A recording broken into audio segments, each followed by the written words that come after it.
우리는 오늘날 우리가 다 알고 또 많이 이야기하는 것처럼 이제 이 세상의 끝이 임박한 이 말세의 시대를 살아가고 있습니다. 이 시대의 모습은 날이 갈수록 점점 황폐해져 가고 사람들이 살아가는 삶에는 더욱더 크게 고통이 임하는 것처럼 보여집니다.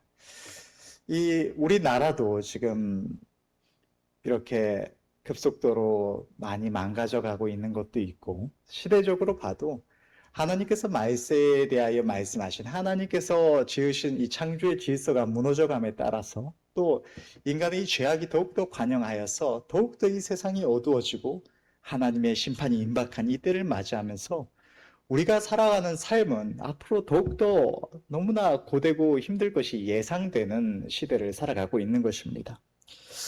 이러한 시대를 살아가면서 또 더욱더 심각한 미래를 눈앞에 두고 우리 자신의 모습을 돌아볼 때면 우리는 너무나 많이 우리의 무능력함과 초라함을 발견하게 됩니다. 오늘날까지 살아오면서 특별히 대단하게 크게 이룬 것이 없다면 특히나 더욱 그럴 것 같습니다. 지금까지 살아오는 동안 뭐 크게 특별한 이룬 것이 없는데 앞으로의 삶이라고 해서 내가 내 자신을 볼 때 무슨 대단한 무언가를 이룰 수 있을까 싶은 생각이 드는 것입니다. 우리 스스로를 보고 우리 앞에 놓인 상황들을 볼 때면 참 마음의 답답함과 낙심만이 생겨나는 것 같습니다. 그런데 우리는 오늘날 하나님을 섬기는 저와 여러분들은 우리 혼자 우리의 삶을 살아가고 있는 것이 아닙니다. 우리는 너무나 많은 순간에 망각하고 내 삶을 내가 홀로 살아가고 있다고 착각하고 말지만 우리에게는 세상 끝날까지 우리와 함께 하시겠다고 약속하시고 그 약속대로 우리와 날마다 동행하시며 우리를 도우시는 분이 계십니다. 그분은 하늘의 영광 보좌를 버리시고 나를 살리시기 위하여 십자가에 벌거벗은 수치와 고통을 당하시고 나를 살리시기 위하여 생명까지도 내어주신 우리 주님이십니다. 우리 주님은 나라와 민족의 흥망성쇠를 주관하시며 인생의 생사화복을 결정하시는 전능자이시며 우리를 사랑하사 축복하시기를 기뻐하시는 좋으신 우리 하나님이십니다. 우리 자신을 바라보고 우리의 가진 능력, 지혜, 또 가진 이런 재물, 우리의 상황과 형편을 바라볼 때면 우리의 앞길에 너무나 소망이 없는, 너무나 답답하고 낙심되는 그런 미래만이 보여지지만 우리가 동행하시는 주님을 바라볼 때면 주님 안에서 우리는 주님이 주시는 축복으로 말미암아 더욱더 아름다운 미래를 바라보며 소망할 수가 있고 기쁨과 즐거움이 넘치는 하루하루를 살아갈 수가 있는 것입니다. 주님을 바라보고 주님을 우리의 도움, 우리의 능력으로 삼으시는 저와 여러분들이 다 되시기를 바랍니다. 우리가 이 어둡고 고통 많은 시대에 주님의 도우심을 크게 힘입고 특별한 하나님의 은혜를 입기 원한다면, 특별한 도우심을 입기를 원한다면 우리 또한도 하나님의 말씀의 본을 따라서 세상과 구별되는 특별한 삶, 특별한 걸음을 내디뎌야 합니다. 하나님 없는 세상 사람과 동일하게 살아가면서 또 믿음이 연약하여서 세상의 상식과 유혹을 따라 살아가는 대다수의 많은 이런 이름뿐인 교인들과 차이 없는 삶을 살아가면서 하나님 앞에 특별한 은혜를 얻기를 꿈꾼다는 것은 너무나 막연하고 실질적인 효력이 없는 일이기 때문입니다. 특별히 하나님께서 어떤 사람을 특별한 어떤 강권적인 목적을 따라서 특별한 목적을 따라서 강권적인 은혜를 베푸시지 않는 그런 특별한 은혜를 입을 일이 별로 없는 것입니다. 우리를 사랑하사 축복하시기를 기뻐하시는 우리 하나님은 너무나 우리를 사랑하셔서 축복하시기를 정말로 기뻐하시지만 아무 이유 없이 우리에게 복을 주시지 않으십니다. 그것은 하나님께서 우리가 죄인이라는 사실을 너무나 잘 아시기 때문입니다. 죄인된 인생은 하나님께서 우리에게 복을 주실 때면 특히나 그것이 영적인 복이 아니라 이 세상에서의 어떤 복이라면 하나님 주신 것을 누릴 때 거기에 마음이 뺏겨서, 하나님은 우리를 사랑하사 축복으로 주신 것인데 우리는 거기에 마음이 뺏겨서 오히려 하나님을 사랑하기보다 그 하나님께서 은혜로 주신 그것을 더 많이 얻기를 원하고 더 누리기를 원하여서 죄된 길로 돌이키는 그러한 모습이 너무나 쉽게 나타나기 때문입니다. 그렇기 때문에 하나님께서는 성경에 어떠한 이들이 복을 받는지, 어떠한 걸음을 하나님이 기뻐하시는지를 자세하게 기록해 주시고, 하나님의 말씀을 따라 순종하며 하나님의 영광을 구하는 이들을 축복하여 주십니다. 우리가 하나님을 사랑하여서 하나님께 영광 돌리는 삶, 하나님이 기뻐하시는 삶을 살아가면 살아갈수록 더욱 우리를 축복해 주시고, 우리가 하나님의 복을 받을 때면 이 복이 어찌해서 우리에게 임하였는지를 생각하며 더욱더 우리에게 이러한 은혜를 주시는 하나님께로 전심을 다하여 나아갈 수 있도록 하나님께서는 도와주시는 것입니다. 그러면 우리는 어떻게 해야 하나님의 주시는 이런 특별한 은혜들을 입을 수가 있을까요? 그 답을 우리는 성경에서 찾아야 합니다.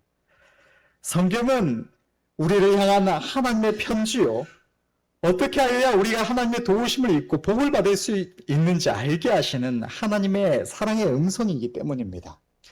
세상에서 이런 글들을 볼 때 세상에 있는 글에는 뭐 편지도 있겠고 책도 있겠고 다양한 종류가 있습니다. 그런데 우리가 쉽게 생각해서 어떤 책과 편지의 차이점을 생각해 볼 때면 그 차이점은 특정한 대상을 위해서 쓴 글이냐, 아니면 불특정 다수가 접할 수 있게 쓴 글이냐 라는 이런 기준에 따라서 편지와 이런 책들을, 일반적인 대중적인 책들을 나누기도 하고, 또 어떤 이들은 이 대상과 이 저자가 이 글을 쓴 이가 밀접한 어떤 인간적인 관계를 형성하고 있느냐, 상대를 알고 개인적인 관계가 형성되어 있느냐 아니냐에 따라서 책과 편지를 나누기도 합니다. 이러한 기준에서 볼 때 성경은 너무나 분명한 우리를 향하시는 하나님의 편지입니다.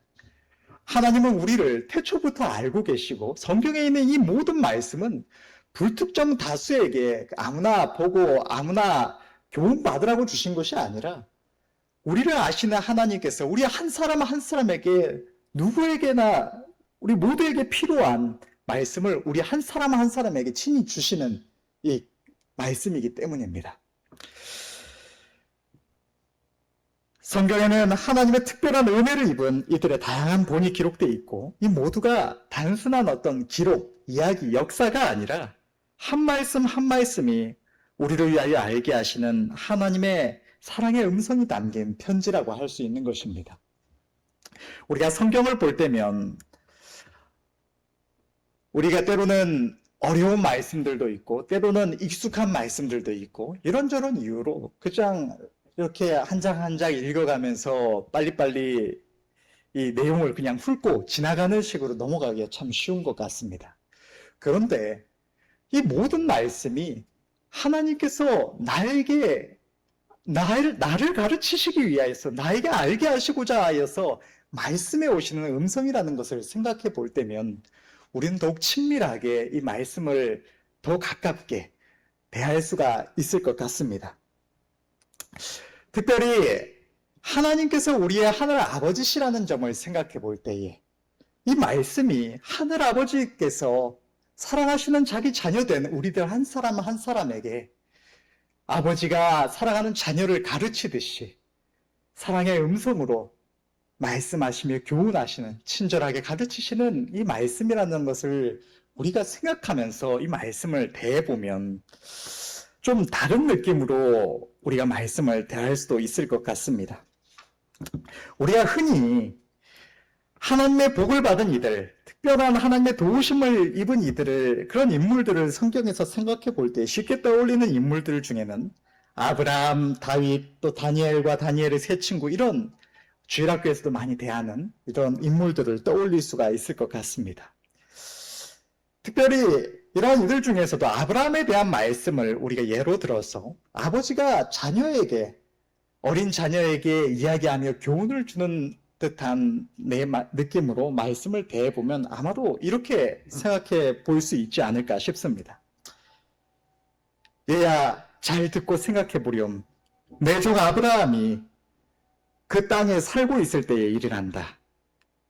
나는 하란에서 친족들과 함께 평안히 살고 있던 아브라함을 불러서 그 땅을 떠나서 내가 그에게 지시하는 대로 그가 알지 못하던 미지의 땅으로 가라고 했단다. 내가 그를 부른 것은 그를 축복하고 그 이름을 창대케 하고 그로 하여금 복의 근원이 되게 하고자 했기 때문이었지. 하지만 생각해보렴.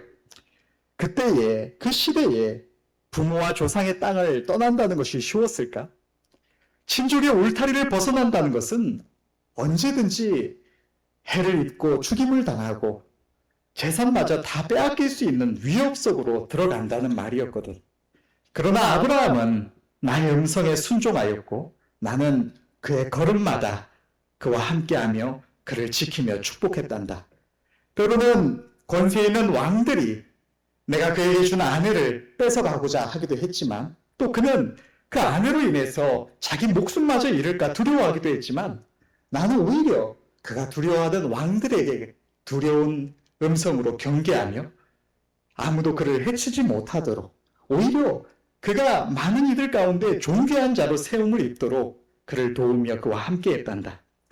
수많은 위협들이 있었지만 그 무엇도 나를 넘어서 아브라함을 해칠 수가 없었단다. 그 후로 나는 아브라함을 축복하여서 그로 거부가 되게 하였단다. 하지만 나는 아브라함이 99세에 이르기까지 그에게 자녀만은 주지 않았어. 그와 그의 아내 사라가 간절히 아이를 원했지만 나는 허락하지 않았단다. 물론 이 일은 그를 축복하기 위한 나의 계획 속에 있었지. 하지만 그가 그것을 어떻게 알았겠니? 99세에 이르기까지 나이가 들어가며 그는 결국 자녀를 포기하였고 그 집에서 기르는 종에게 내가 그에게 준 모든 것을 물려줄 생각까지 하였지. 바로 그때에 나는 그에게 자녀를 주었단다. 100세에 세상의 상식을 깨는 기적의 자녀, 약속의 자녀를 주었지. 아브라함과 사라는 세상을 다 얻은 것처럼 기뻐했어. 마침내 하나님께서 자녀를 허락하여 주셨다고. 그것도 놀라운 기적으로 소망이 없던 자신들에게 생명을 주셨다고 좋아했지. 그런데 그 아이가 아브라함과 사라의 사랑 속에서 무럭무럭 자라나 가장 사랑스러운 모습이 되었을 때에 나는 아브라함에게 너무나 충격적인 요구를 했단다. 바로 그 아이의 생명을 바치라고 한 거야. 그냥 생명을 달라고 한 것도 아니고 3일길 떨어진 모리아산이라는 곳에 가서 그 아이를 각을 뜨고 번제로 바치라고 명령을 했단다. 아브라함은 괴로워했단다. 인간이고 부모인데 거기에다 모든 것을 포기하였을 때 얻은 유일한 소망인데 어떻게 그 마음이 괴롭지 않았겠니? 마귀는 아브라함을 찾아가서 유혹하고 원망과 불평을 넣어줬어. 가서 사라와 의논해야 하지 않겠느냐고. 왜 하나님은 차라리 내가 포기했을 때 주지 마시지. 왜 주셔놓고 이토록 소중한 존재가 되게 하셔놓고 뺏어가시느냐고. 그 아이를 통해서 하늘의 별 같은 자손을 주신다고 약속하셔놓고는 왜 약속을 지키지 않으시고 그 아이의 생명을 요구하시느냐고 말이야. 그러나 내 종 아브라함은 그 마음의 괴로움에도 마귀의 유혹과 속삭임에도 넘어가지 않았단다. 그는 진정으로 나를 사랑하고 경외하였으며 나를 신뢰했거든. 칼로 자식을 내려치고 각을 뜨고 불에 태워 번제로 드리면 다시는 살아서 볼 수 없다는 세상의 너무나 당연한 상식조차도 아브라함의 나를 향한 신뢰는 무너뜨릴 수 없었지. 그는 나의 사랑을 믿었고 나의 약속을 믿었단다. 비록 자신이 칼을 들어 아이를 칠지라도 사람의 형상조차 이루지 못하도록 할지라도 내가 능히 그를 살려 약속을 반드시 이루어 줄 줄을 믿었던 거야.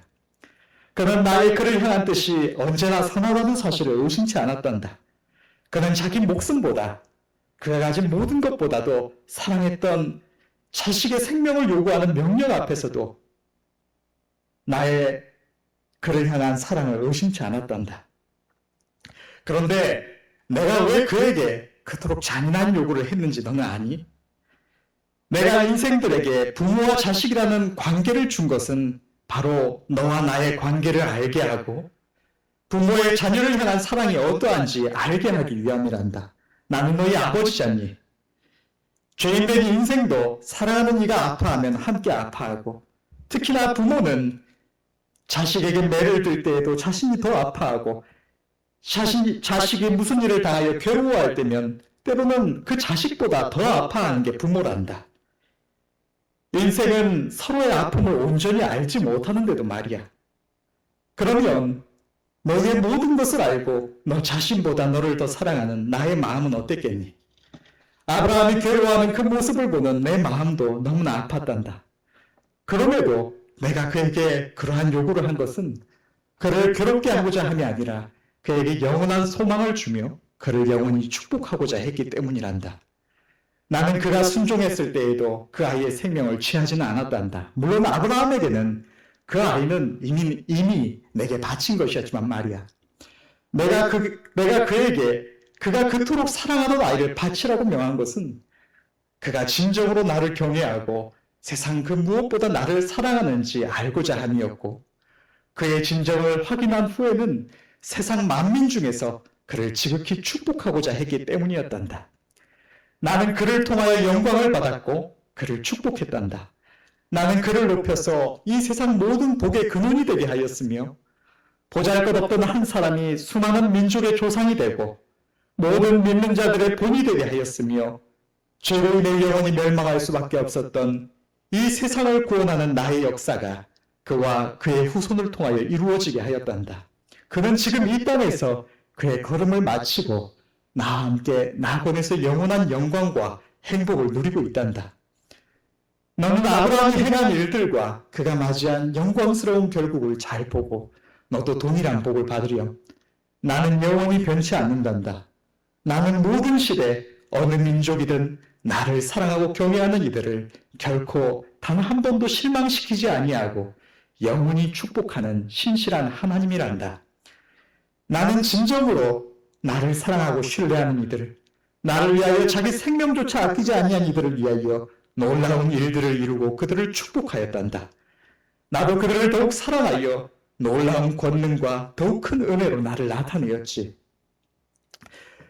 때로는 온 나라와 거대한 군대의 위협 앞에서도, 극렬히 타는 뜨거운 불의 권세에서도 내 백성들의 머리털 하나도 상치 않도록 보호하였으며, 굶주린 사자의 이빨과 두려운 풍랑 속에서도 내 백성을 건지고 그들을 축복하였고 세상 만민 위에 존귀케 하였단다.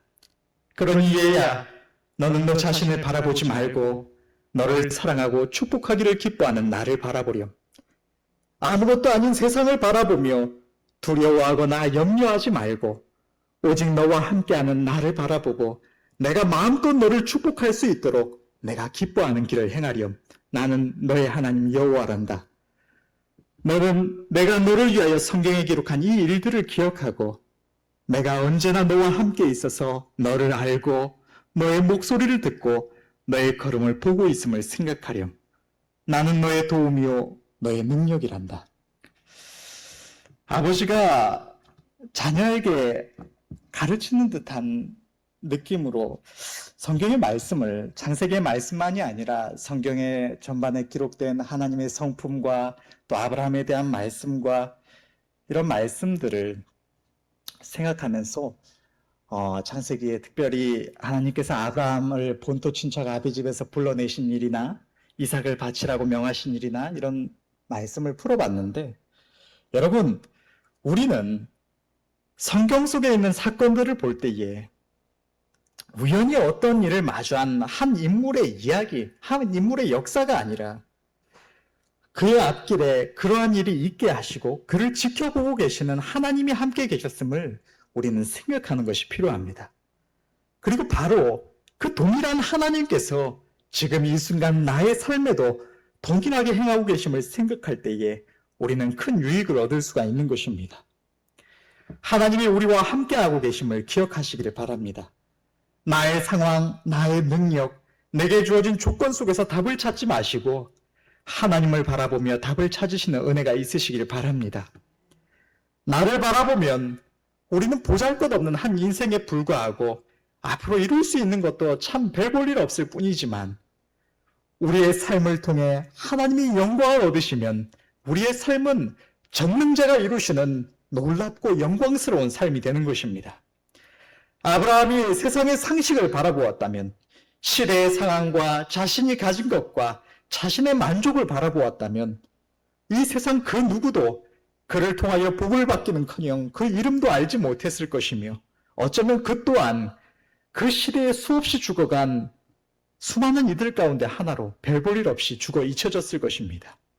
다윗이 자신의 능력, 사람들의 시선, 주어진 조건, 기회를 바라보았다면 그도 한 집안에서도 별 크게 대우받지 못하는 막내로, 아무도 기억지 못하는 존재로 끝이 났거나, 하나님께서 그를 왕이 되게 하셨더라도 이스라엘의 우상 숭배하다가 멸망했던 수많은 왕들 중에 하나와 같이 그도 멸망했을 것입니다.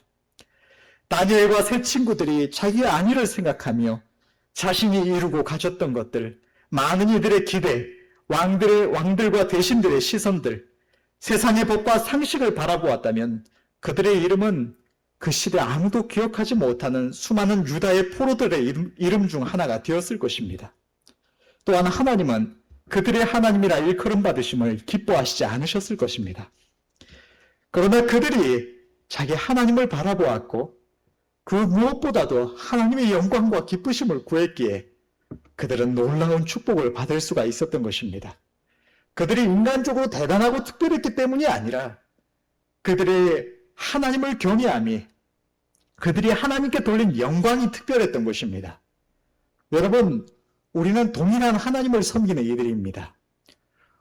우리 자신을 바라볼 때 별 볼 일 없지만 우리와 함께 하시는 하나님께 우리도 특별한 영광을 돌리면 특별한 은혜와 복을 받아 누릴 수가 있는 것입니다. 우리의 삶 속에는 하나님께 영광 돌릴 수 있는 순간들이 있습니다. 하나님께서 아브라함에게 이삭을 요구하셨던 것처럼 다니엘과 세 친구들이 왕의 두려운 명령 앞에서 하나님의 기쁘신 뜻을 행하려면 목숨이나 그보다 귀한 무언가를 잃을 수밖에 없는 순간에 놓였던 것처럼, 혹 그보다는 약하더라도 인간적으로는 결코 하고 싶지 않은 하나님의 큰 뜻이 나타날 때가 있고, 그것이 아니라면 요셉이 노예로 팔려가던 그 순간부터 바로 앞에 서기까지 오랜 시간 동안 날마다 하루하루의 많은 사건들 속에서 하나님의 영광과 기쁘심만을 구했던 것처럼 우리의 삶을 통하여 날마다 구해야 할 영광과 기쁘심이 있습니다.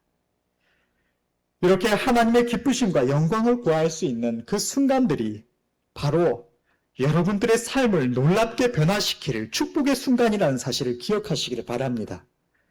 그러한 순간들에 하나님은 우리를 다 보고 계시고, 우리가 이러한 예배 시간에 또 평범한 일상 속에서 했던 하나님을 향한 사랑의 고백이, 우리 하나님을 향한 신뢰와 헌신의 고백이, 그것이 아무 의미 없는 입술의 말뿐인지 아니면 그것이 진정한 영혼의 고백인지 하나님은 그 순간에 확인하시는 것입니다. 이때에 하나님께서 아브라함의 진정을 확인하셨듯이 우리의 진정을 보시면 하나님의 영광을 받으시고 그 약속대로 우리를 한없이 축복하시며 도우셔서 하나님의 말씀과 같이 만민 위에 높여주시는 것입니다.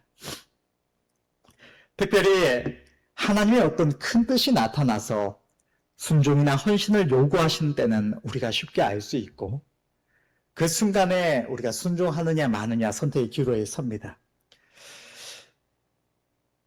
하지만 그 외에 특별한 이러한 순간이 아니라 우리의 일상 속에서 우리가 영광 돌릴 수 있는 일들이 없는 것이 아니라 우리는 날마다 하루하루의 삶 속에서 하나님께 돌릴 수 있는 영광이 있습니다.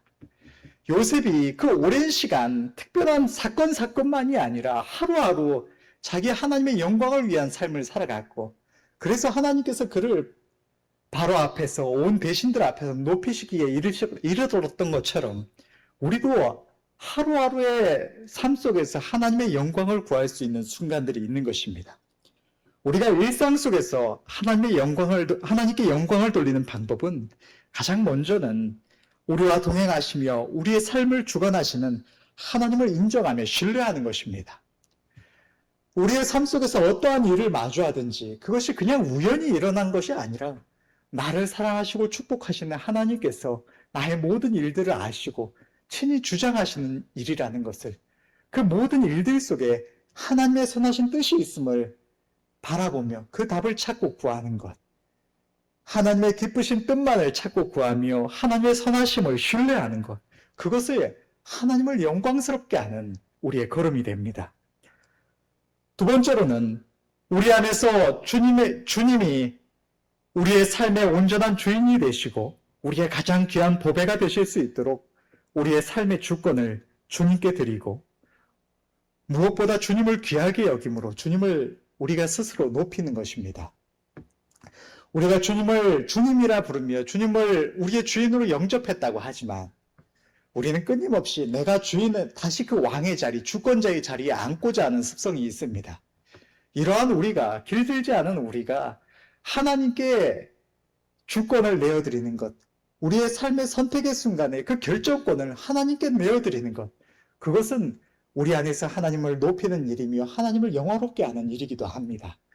또한 세상에 많은 아름다움이 있지만 그 무엇보다 우리가 주님을 귀하게 여기기에 힘쓸 때에, 우리의 마음을 그에게 드리기에 힘쓸 때에 그것도 하나님을 영광스럽게 하는 일이 됩니다. 마지막으로 하나님을 영광스럽게 하는 것은 우리의 삶의 모든 순간에 하나님께 감사하는 것입니다. 감사는 또 찬양은 하나님을 지극히 영광스럽게 하는 방법입니다.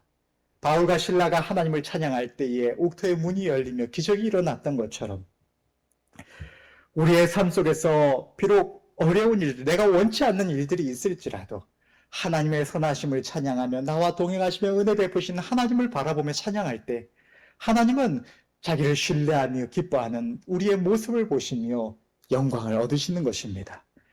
이러한 우리의 삶이 하루하루 쌓여갈 때 우리의 삶은 하나님께 영광 돌리는 특별한 삶이 되고, 우리는 비록 보잘것없고 무능력한 존재이지만 하나님께서 친히 우리의 삶을 아름답고 존귀하게 세상 만민 위에 세워가시는 것입니다.